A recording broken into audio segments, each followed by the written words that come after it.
Right, okay, so interviews are a very common thing in business and management, and we've all been involved in interviews in one way or another, either having to be interviewed for a job or maybe giving interviews to staff.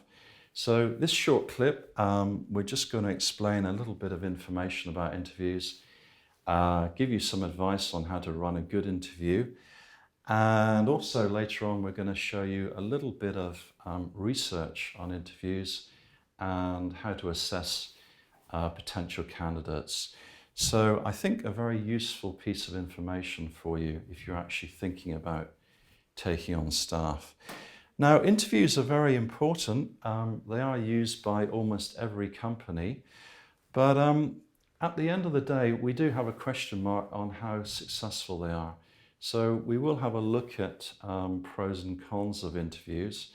But before we do that, I think we'll have a brief chat about the sort of questions that we ask in an interview and see whether we can improve our interviewing techniques. So what do we have here? We have three possible interview type questions here. We have a problem-solving sort of question. We have an open or closed question. And then we have a probing or a deeper question. These ones here tend to be the follow-up questions after we've opened with one of these other questions. So problem-solving questions, they are generally a very good idea. So what you could do is go ahead and say to a candidate, how would you solve this situation? We have this particular problem at work. What would you actually do to achieve a good solution? So that is a good place to start, perhaps. Secondly, you can ask an open question to a candidate.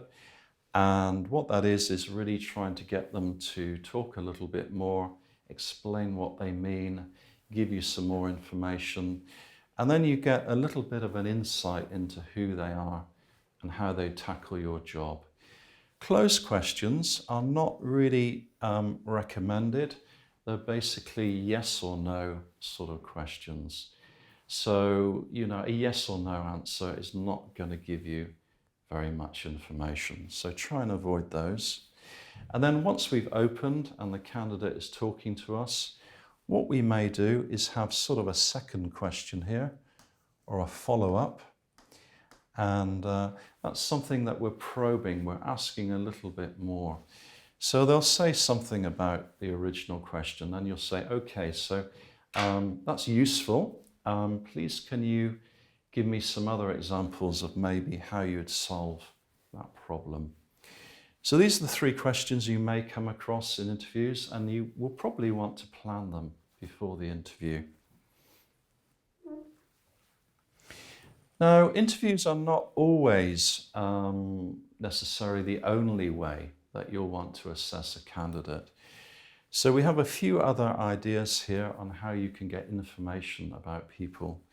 We could get a reference, and that's very common. We could ask another employer what they thought of that person, but be careful, they tend to be not very successful because people generally use referees that are their friends or will give them a good reference at the end of the day. So I found them not very reliable. Number two, this is maybe a better way of doing it. We could get a sample of their work and see whether they're doing good quality work. That is very good, but maybe difficult to collect. So if they're maybe a salesman or they're in a sales function, how do you collect some information about a sale? Quite difficult. You could do a test at work. You could set them some problems or work to do in the interview day and ask them to do that work. Probably a good idea. This may be actually a good thing to do. And then finally, we've got two that are a little bit more sophisticated. We have a personality test and a cognitive test. Personality test can be very sophisticated. This one is very well known, Myers-Briggs. It is a very sort of respectable psychological test.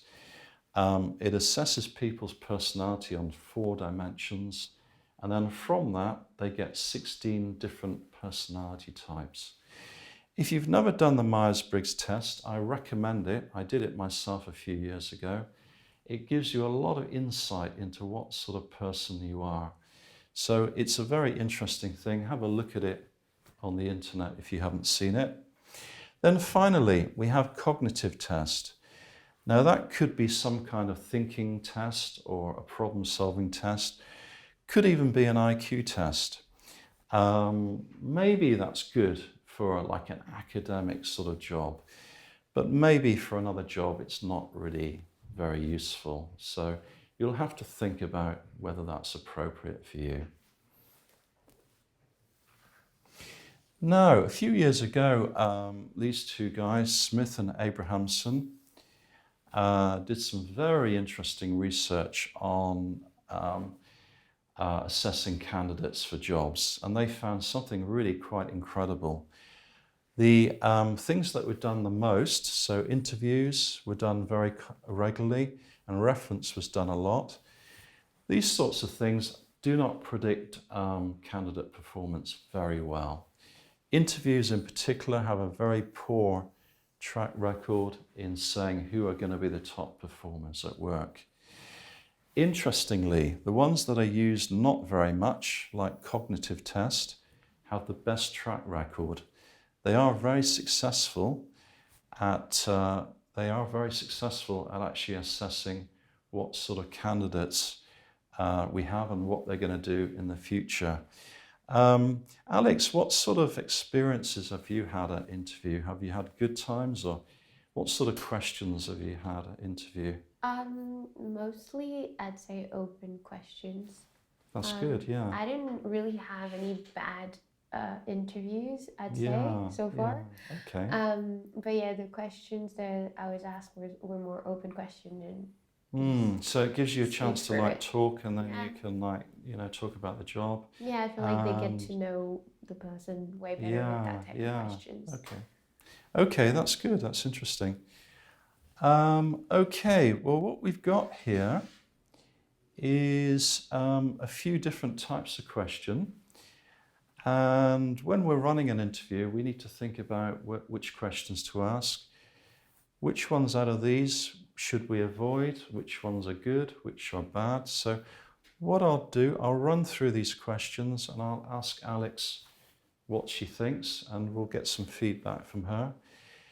So in an interview, is a probing question going to be a good idea, would you say, generally? I think that's a good idea. Okay, so why is that a good idea? Like you said earlier, that's a good second question to go after the first few ones that you've asked, so go deeper into the subject. Yeah, so you get more information from the candidate and you really get to know these guys, don't you? So we like that one. I think it's probably quite good. Leading questions. These are questions that sort of, you ask a question and then you're expecting a typical answer. So how do you feel about those sorts of questions? I feel like that's not really going to help you. Yeah. Okay. So, yeah, I mean, why are they bad then? I mean, like, what's the problem with those? You probably want the candidate to come up with the answer and not the other way around. Yeah, so you get very little information from that, so we don't like those. An open question, how do you feel about open questions? Do you think they're useful in an interview? Yeah, I think these are really useful because you get a lot of information from the person. So you get some more information, which is good. So they're good. And finally, we have closed questions, which seem to be the opposite of that. So I'm guessing, how do you feel with those? These are like probably the least important questions because you can answer with yes or no. Yeah, they're bad, right? So, I mean, they're sort of a yes or no. Yeah. they're pretty bad. So if you get people just saying yes or no to your questions, you don't have much information. So, okay, so focus on the probing questions, they're good, and the open questions, and then try and avoid the other two. So that's a piece of advice for you. I hope that will help you in your interview and your assessment procedure.